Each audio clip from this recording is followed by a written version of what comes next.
Ja, willkommen zur Schlussrunde. Ein paar Frühabreisen sehe ich, aber nicht so viele, was sehr schön ist. Ja, wir kommen jetzt zu dieser angekündigten Diskussionsrunde mit den Stakeholders der Beratung für Geflüchtete. Ich werde die Teilnehmer nicht sehr lang vorstellen, weil wir wollen die Zeit für den Inhalt nutzen und ich mache es immer dann, wenn Sie dran sind, sagen wir mal. Sie sehen die Namen im Hintergrund schon und Sie werden nacheinander jetzt mit direkten Fragen dann die Podiumsteilnehmer, denke ich, gut kennenlernen. Die erste Frage geht an Frau Melandri und zwar deshalb, weil sie am nächsten, würde ich sagen, von uns allen, die wir hier auf dem Podium sitzen, zumindest mal, an der Zielgruppe selbst arbeitet, und zwar seit 3 Jahrzehnten, wenn ich das richtig gehört habe. Ich habe Frau Melandri kennengelernt in Rom, weil sie dort ein Restaurant betreibt, das nicht nur ausschließlich von Geflüchteten betrieben wird, sondern das wirklich exzellent ist. Also ich kann das nur jedem empfehlen. Wie war der Name nochmal des Restaurants? Altrove, which means elsewhere. You're all invited. Ein absoluter Geheimtipp. Und zwar nicht um Gutes zu tun, sondern um was zu genießen. Und dabei tut man auch noch Gutes. Und Frau Melandri kann deswegen, glaube ich, am besten uns erstmal sagen, ja, und das wäre die Frage an Sie, Frau Melandri, uns erstmal kurz zu schildern, was Ihre Erfahrungen sind, was Ihr Projekt CIES in Rom macht, aber nicht nur dort, und was Sie vor allen Dingen aus dieser Arbeit mit Geflüchteten als die typischen Bedarfe der Geflüchteten nach Beratung erkennen. Okay. Well, first of all, can I thank you, Card, very much for this invitation. It's a great honor to be here. I thank you very much for the very interesting interventions that I heard throughout the whole day. And I really hope that this experience will have fruit of networking and exchanging of good practices, because I think this is the main objective of these types of encounters. Well, CIES is an NGO operating since 36 years, and we have the fortune, the luck to be present in the whole range of situations in which a migrant or a refugee approaches a country like ours, from the departure, because we operate also in the countries from where migration originates.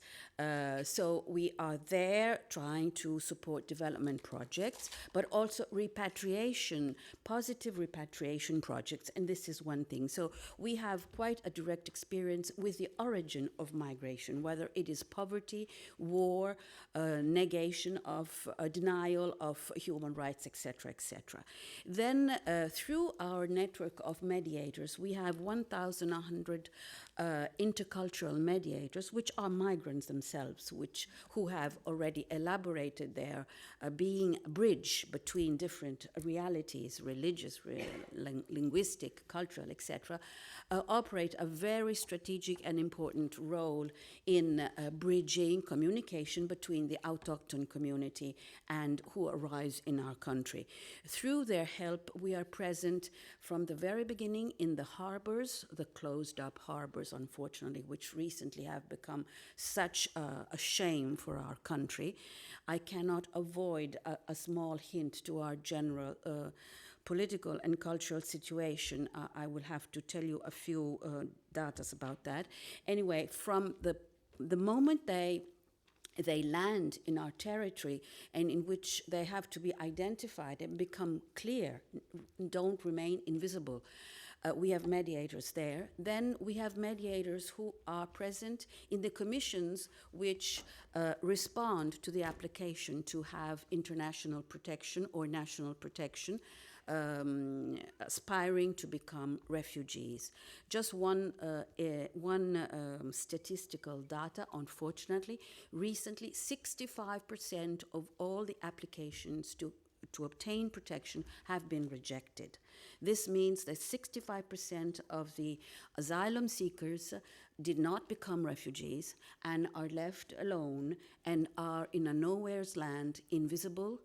So even their approach to services like counselling, it has many, many impediments, many, many problems. That's one. Hate speech, discrimination, stereotypes, unfortunately, have been blessed by governmental policies. And so they have created a very uneasy environment for all these people to work their way out. So in this context, we have, well, I'm not just a restaurant manager. In fact, I've been doing this since just 2 years, but not me directly. Anyway, you are all invited to Altrove. I have the cards here. I will distribute them to you. It's a nice place where you can see intercultural faces. Just one hint, in the hall, serving, not just down in the kitchens, because in the kitchens, a lot of foreigners are exploited. In the hall, serving food, it's different. It's another message. Well, we have a youth center, which is called Matemu, in honor of a very close friend to Maria Montessori. I heard quoting Maria Montessori before, and I was very touched, which accepts youth of all kinds, vulnerable youth, especially migrants, refugee, aspiring refugee, asylum seekers, non-accompanied minors, and there we try to, and there the counseling service is fit in. This is one peculiarity which I felt was worthwhile telling you about, because it is not isolated, it is professional and specific, but it has around it a number of other activities which help the people to restore their expression capacity, which is blocked for all the reasons that I've heard, with which I'm very much in line with, especially the trauma, visible and invisible effects. Of course, the language handicap. So in this center, the youth that approaches there is sort of hooked by a number of art education programs where through music, through dance, through theater, which helps a lot, the therapeutic effect of theater is very powerful. A sort of empowerment path is promoted.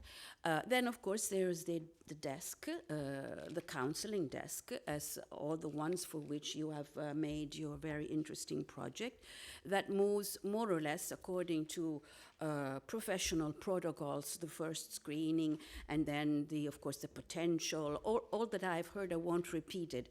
But the important thing is that that moment is just a ring of a chain of other actions. As I said, first the art education, then the language training, then the bridging with public services on the territory, psychological assistance, medical health, even employment, because these young people have to know anyway what the institutional offers are. They don't know. And then, of course, the whole route foresees the increase of their capacity to analyze and to re-recognize their potential, which is very often very rich, elaborated and grown in the long trip of survival that they have undertaken, but very often these competences are not officially recognizable. They are not spendable in a clear way. Then, and I'm almost finished, I'm looking at, see Carla, the task of the desk is to work with a target person, but then to work also on the accepting community. Because there's a lot of work to be done. Also with employment, diversity management courses, tutoring of the person in the working places. We don't just dump them somewhere, we accompany them. And of course, we try to relay with all the official and institutional opportunities that our public institutions offer, like special programs for the youth. Like there's one, it's called Youth Guarantee, that promotes training core training periods which incentivate the employers to then employ in a more steady way the young person, etc., etc.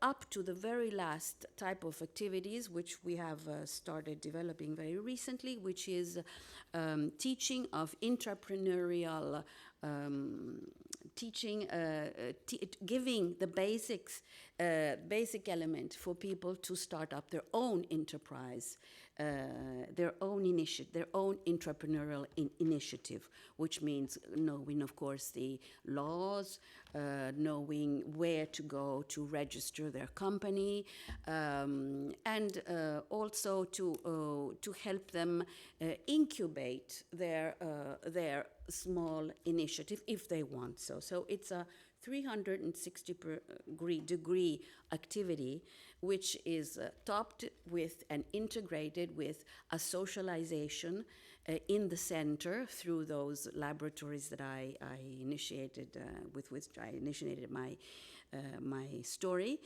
which help the young people also to, in a very natural intercultural way, which is not just a one-way intercultural exchange. It's not autochthon and foreign, but it's also foreign with foreign.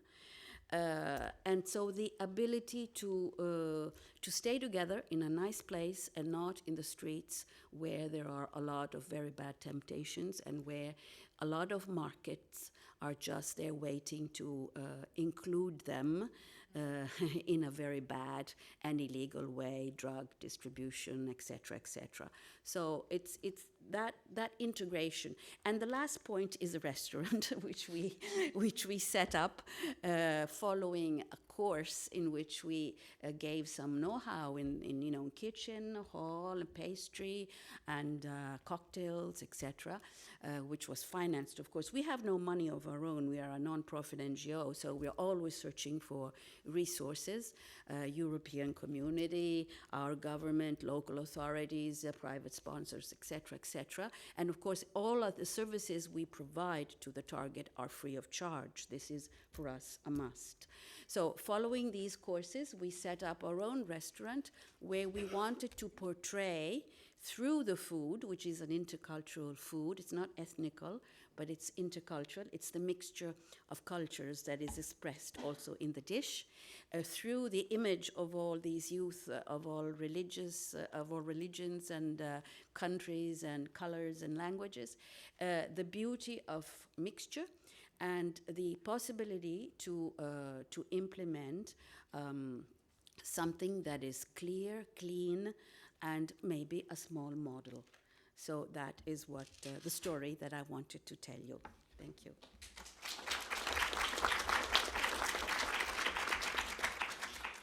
Ja, und Sie verstehen jetzt, warum ich diese Frau gerne eingeladen habe. Wir haben dort gegessen und dann vielleicht, ach Gott, wenn es 10 Minuten waren, diesen Geist dann von ihr übertragen bekommen, und da wurde deutlich, dass es eben sehr viel mehr ist. Sie haben es so schön genannt, ein 360-Grad-Programm, also alles, was gebraucht wird. Und jetzt dann tatsächlich kurz, da Sie eben diese gesamte in den Erwerb führende Biografie von Geflüchteten kennenlernen in den Aufnahmeländern, wie würden Sie jetzt einschätzen, was wir als CMinaR in das Programm reingepackt haben an Inhalten? Ist es das? Fehlt was?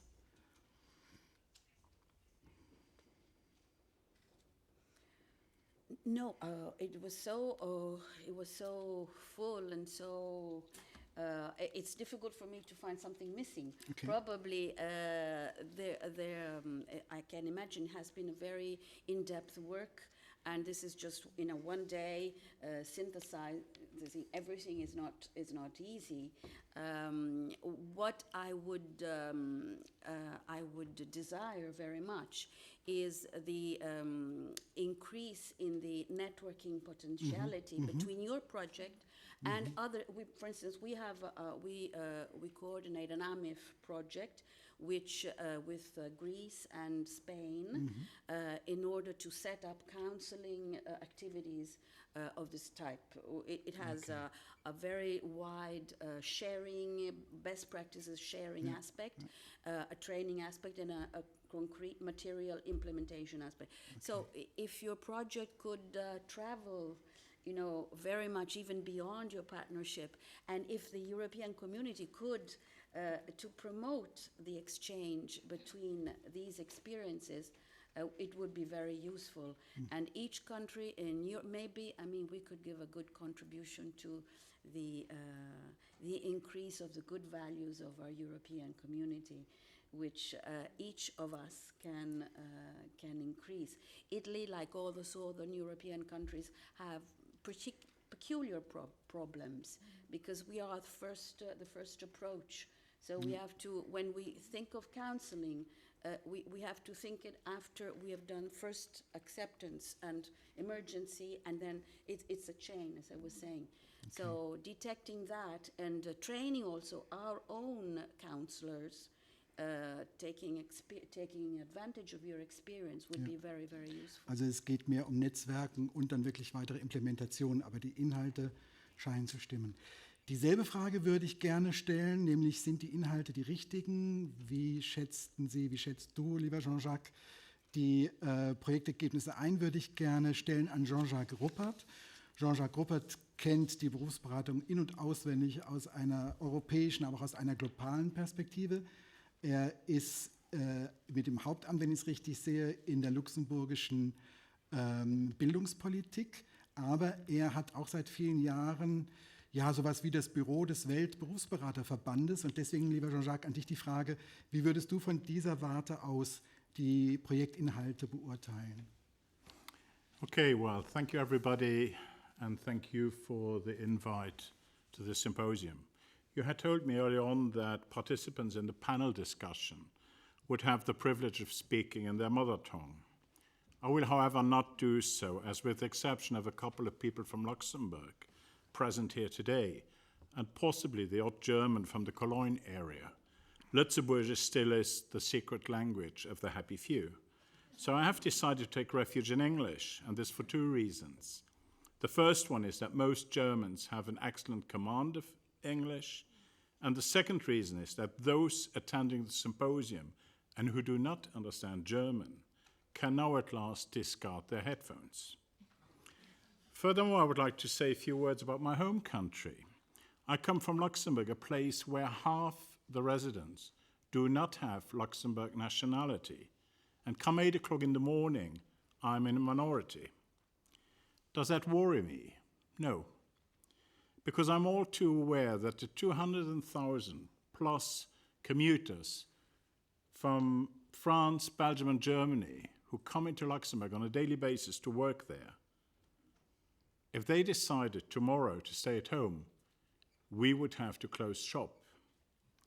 And never mind the moral imperative, I'm convinced that at the end of the day, demographic changes will force those European countries that presently stubbornly refuse to acknowledge that they also need migrants.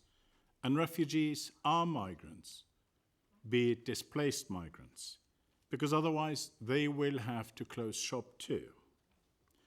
I'm here today, though, not as one of the few Luxembourgers still left in the wild, but as a representative of the International Association for Educational and Vocational Guidance. The IVG was founded in 1951 and is the largest worldwide guidance association of educational and vocational guidance providers, practitioners, academics, and policymakers.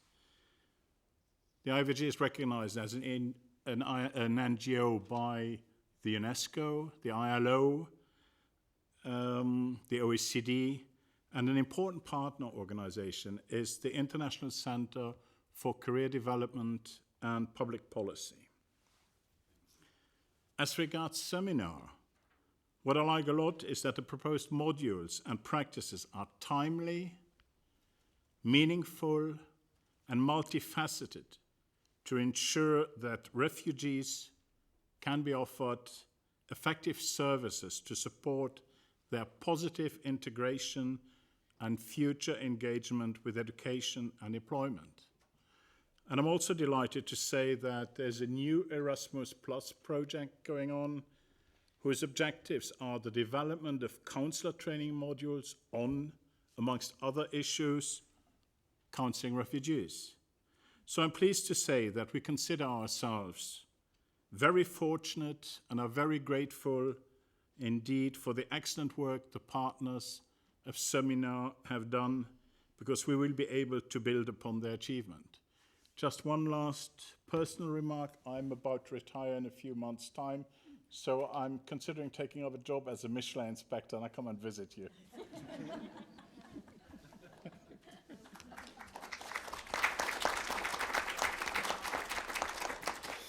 Ja, du hast mit der Erwähnung des neuen Erasmus-Projekts schon so halb die nächste Frage gestreift. Die Frage wäre gewesen, gibt es im Weltberaterverband Überlegungen, eine spezifisch an das Thema der Geflüchteten angepassten Beraterausbildung? Ist dieses Erasmus-Projekt in der Koordination vom Weltberaterverband? Und gibt es darüber hinausgehende Überlegungen konzeptioneller Art bei euch? Well, I think my answer to that question has got to be a German Jein. That is a yes and a no. The IVG provides global leadership and advocates for guidance by promoting ethical, socially just best practices throughout the world, so that ideally everybody who is in need of counseling or guidance can access it by competent and fully qualified practitioners.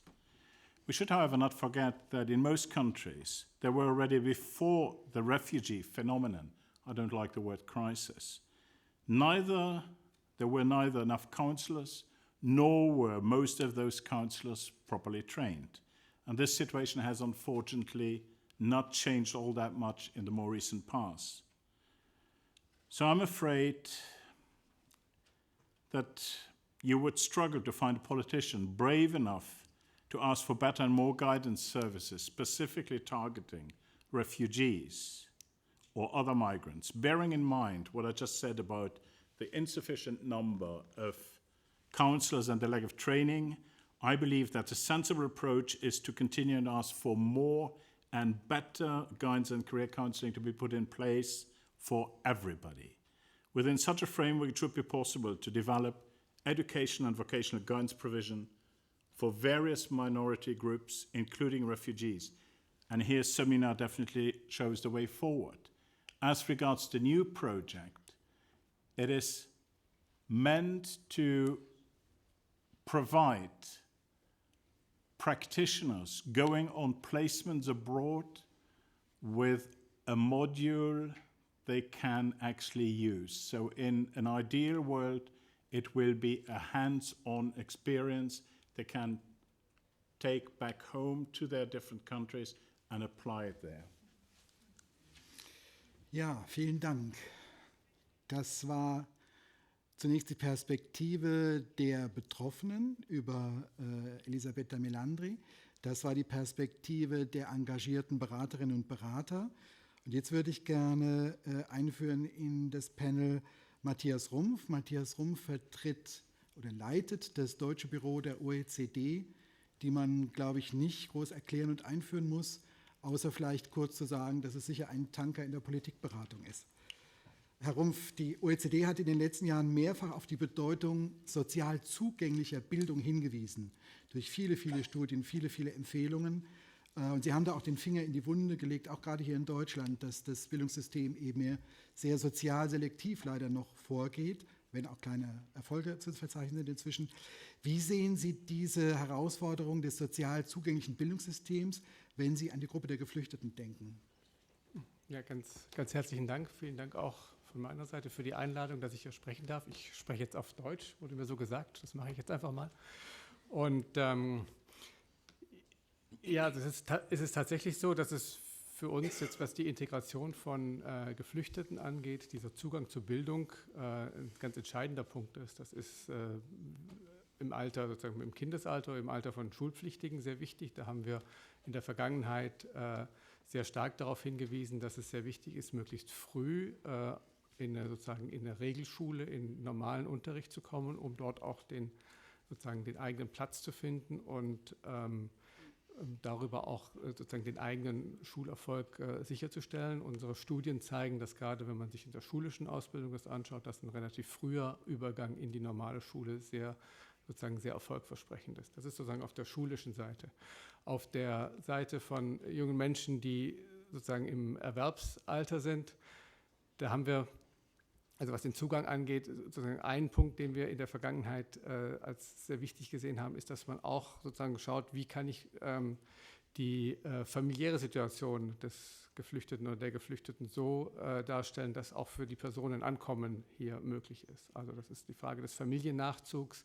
Kann ich mit dem Familiennachzug tatsächlich auch sicherstellen, dass jemand sich auch mental und psychisch selber engagiert, hier einen Platz zu finden und dann auch sozusagen den Aufwand oder das Engagement und die Kraft aufbringt, sich selber sozusagen in die Gesellschaft zu integrieren oder auch die Regeln sich sozusagen so anzupassen, dass auch eine Integration gelingt. Und ich denke, dass auch in dem Bereich, und deswegen freue ich mich auch sehr über die Veranstaltung und auch über ihr Programm, dass da Counselling eine ganz entscheidende Rolle spielen kann und muss in dieser Begleitung. Dass eben nicht nur sozusagen das eigene Ankommen da ist, sondern dass es auch darum geht, dass Leute da auch begleitet werden, um ihren Platz zu finden. Und da möchte ich gerne vielleicht die Fragestellung, hatte ich jetzt vorher schon gesagt, ein bisschen ausweiten. Ich denke, sozusagen, wenn man sich überlegt, was wäre noch eine kleine Ergänzung zu dem, was Sie jetzt schon sehr eindrucksvoll gemacht haben, ist vielleicht noch mal ein bisschen näher zu schauen, ob es nicht dann ein Counseling auch mehr in Richtung der Arbeitgeber nötig ist. Ob da die Bereitschaft und die Offenheit für Menschen, die halt vielleicht nicht den Anforderungen oder den Erwartungen 100% entsprechen, ob da nicht auch ein Stück mehr Begleitung nötig sein würde. Soweit mal in aller Kürze. Ja, wunderbar. Vielen Dank.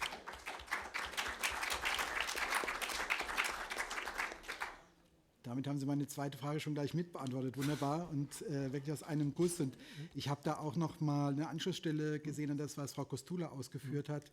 Der Familiennachzug wäre ja auch geeignet, den traumatischen Druck abzusenken und damit überhaupt für einige der Traumatisierten erstmal den Blick auf Erwerb und Beruf zu ermöglichen. Also den Kopf frei zu machen von anderem Problemdruck, der da ist. Ne? Ja, das ist ein Punkt und aber auch bezogen auf die nachziehenden Familienangehörigen. Ich meine, die sollen sich ja auch integrieren und das funktioniert natürlich am besten, je früher sie im Land sind. Ja. Also wenn sie sozusagen diesen Nachzug verzögern oder gar nicht stattfinden lassen, dann schaffen sie eigentlich relativ gute Voraussetzungen dafür, dass eben es späteren Zeitpunkt vielleicht Schwierigkeiten bei der Integration gibt. Also das ist eben auch nochmal der Punkt, so für die Geflüchteten selber, aber auch für die nachziehenden Familienangehörigen. Integration, ich muss sagen, bei der OECD, wir haben da vielleicht schon auch ein bisschen eingeschränktes Bild, dass wir uns sehr stark auf die Arbeitsmarktintegration konzentrieren, das ist schon so. Aber wenn Sie jetzt das als Faktor oder ich denke, es ist auch ein wesentlicher Faktor nehmen, dann spielt natürlich auch da der frühere Nachzug eine Rolle. Ja, vielen Dank. Ja, ich bin natürlich auch sehr, sehr froh, dass Julie Fionda hier mit auf dem Podium sitzt. Ich glaube, es ist nicht selbstverständlich, dass eine stellvertretende Leiterin des Bereichs Skills and Qualifications im, ich sage mal verkürzt, Europäischen Arbeitsministerium sich die Zeit nimmt, zu so einer Diskussion zu kommen. Erst recht im August, aber auch sonst. Vielen, vielen Dank, dass Sie gekommen sind, Frau Fionda. Und ich würde an Sie dann auch erstmal die allgemeine Frage stellen. Sie haben auch die Module und ihre Inhalte gehört. Wie sehen Sie die Bedeutung solcher Inhalte für die Entwicklung der europäischen Berufsberatung?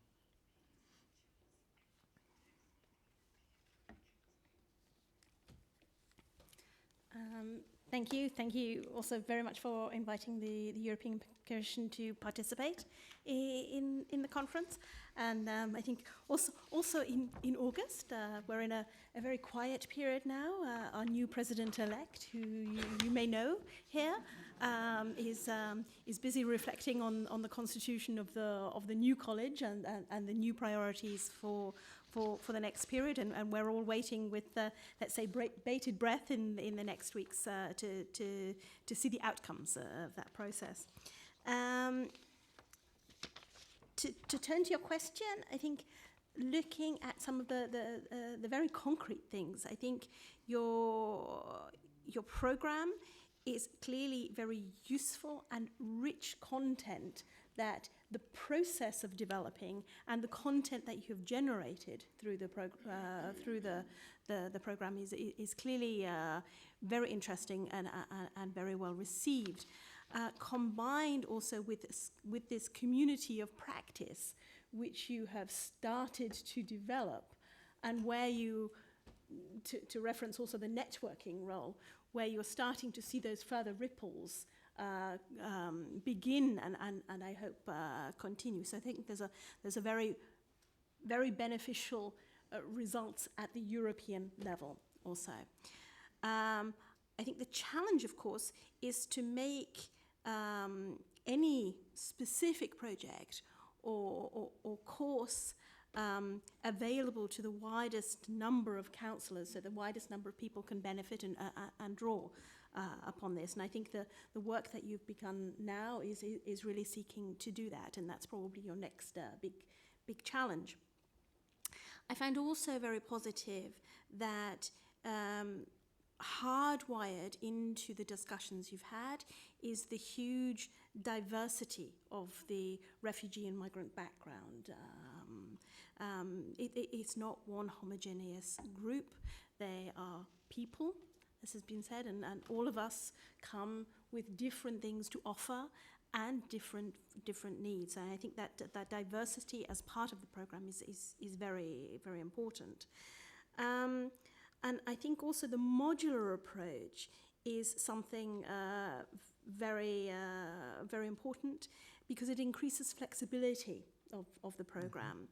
And it also depends upon where you want to go next with the program. You've talked about perhaps making a more in-depth or a longer program, and there, in combining this with professional development, in offering something together for those who are already working in the counselling field, flexibility and the ability to adapt to their own circumstances will be very, very important. I leave it at that. Ja, vielen Dank. Die zweite Frage, die ich Ihnen stellen